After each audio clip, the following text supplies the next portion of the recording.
যে এখন একজন ব্যক্তি যখন মারা যায় তখন আমরা তার স্ত্রীকে ডেকে নিয়ে আসি এবং কি করি, তাকে বলি অমুক তোমার স্বামী মারা গেছে, তোমার কাছে মোহরানা মাপ নিয়েছে?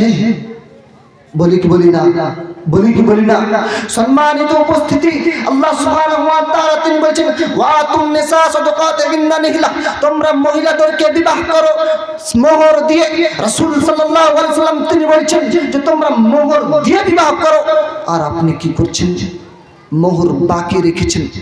আল্লাহ সুবহানাহু ওয়া তাআলা তিনি যে ওয়াইন তিবনা লাকুম শাইইন নাফসুন ফাকুলুহু হানিয়াম মারিআ, যদি তোমাদের স্ত্রীগণ তোমাদের মধ্যে হতে মোহরের কিছু অংশ মাফ করে দেয়, যদি কিছু অংশ অল্পটুকু মাফ করে দেয় তাহলে তোমরা সেটা সন্তুষ্ট চিত্তে গ্রহণ করতে পারো।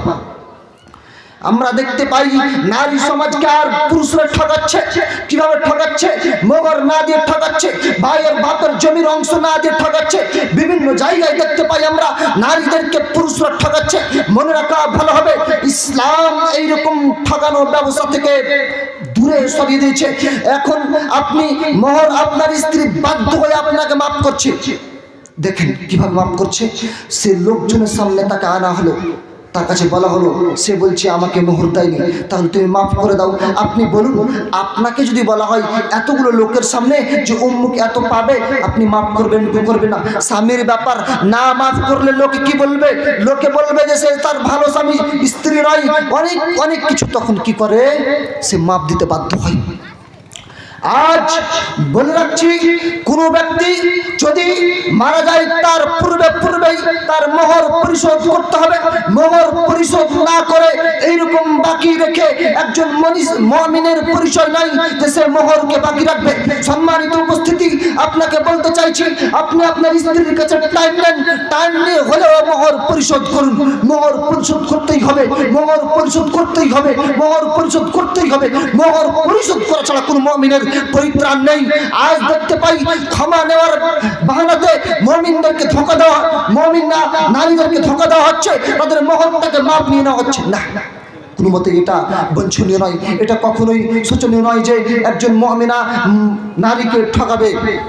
তাই আপনি 2 মাস হোক 1 মাস হোক টাইম নেন, সেই টাইম নিয়ে মোহর পরিশোধ করার ব্যবস্থা করুন। মোহর পরিশোধ করার ব্যবস্থা করুন। মোহর পরিশোধ করার ব্যবস্থা করুন।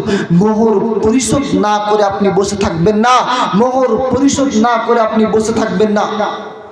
সম্মানিত উপস্থিতি, অনেক বাপজান ভাইজানরা রয়েছেন যারা কত মোহর সেটাই ভুলে গেছে। না, আপনি মনে রাখা ভালো হবে, নারীদেরকে ইসলাম যেমন যতটুকু সম্পদ দিয়েছে সেই সম্পদ আপনাকে দিতে হবে। আপনার পিতা মারা গেছে, আপনার বোন সেই জমি থেকে ভাগ পাবে, আপনি দেন না কেন? কেন দেন না? আপনি তাদের মালকে মেরে খাচ্ছেন কেন? ঠগিয়ে খাচ্ছেন কেন? কতদিন আপনি এইরকম থাকবেন? নারীদেরকে মোহরের মাল মেরে খাবেন, আপনার বাপের সম্পত্তিতে মারবেন কেন? মারবেন কেন?